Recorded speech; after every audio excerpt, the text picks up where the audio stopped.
அஸ்ஸலாமு அலைக்கும் வரஹ்மத்துல்லாஹி வபரகாத்துஹு. ஒரு முறை ஸல்லல்லாஹு அலைஹி வஸல்லம் அவங்க சஹாபாக்கள்கிட்ட அலா அதுல்லுக்கும் அலா மா யம்ஹுல்லாஹ் பிஹில் கத்தாயா வ யர்ஃபஉ பிஹி தரஜாத். அல்லாஹு தாலா உங்களுடைய பாவத்தை மன்னிப்பதற்கும் உங்களுடைய அந்தஸ்தை உயர்த்துவதற்குமான சில செயல்களை நான் உங்களுக்கு சொல்லி தரட்டுமா அப்படின்னு சொல்லி ஸல்லல்லாஹு அலைஹி வஸல்லம் சஹாபாக்கள்கிட்ட கேட்குறாங்க. ஸல்லல்லாஹு அலைஹி வஸல்லமுடைய அந்த வார்த்தையை கேட்ட உடனே சஹாபாக்கள் யாரை சொல்லலா, அவசியம் எங்களுக்கு அதை அறிவித்து தாருங்கள் அப்படின்னு சொல்ல ஸல்லல்லாஹு அலைஹி வஸல்லம் சொன்னாங்க, இஸ்பாகுல் உது அலல் மக்காரிஹி.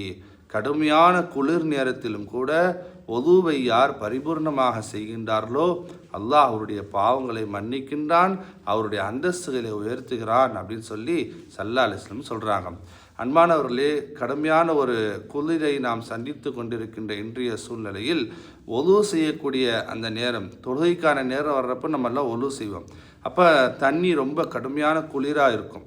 இந்த நேரத்தில் நாம் முடியாதவர்கள், குறிப்பாக இங்கே கவனிக்க வேண்டியது முடியாதவர்கள், நோயாளிகள்லாம் இருப்பாங்க.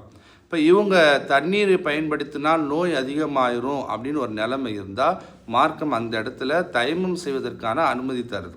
இப்போ இருந்தாலும் நான் ஒதுவை செய்கின்றேன், ஒரு நன்மையை எதிர்பார்த்தவராக யார் அந்த ஒதுவை பரிபூர்ணமான முறையில் செய்கின்றாரோ அவருக்கான கூலிதான் இது. நிச்சயமாக அல்லாஹ் அவருடைய பாவங்களை மன்னிக்கின்றான், அவர்களுக்கான அந்தஸ்துகள் உயர்த்தப்படுகின்றது.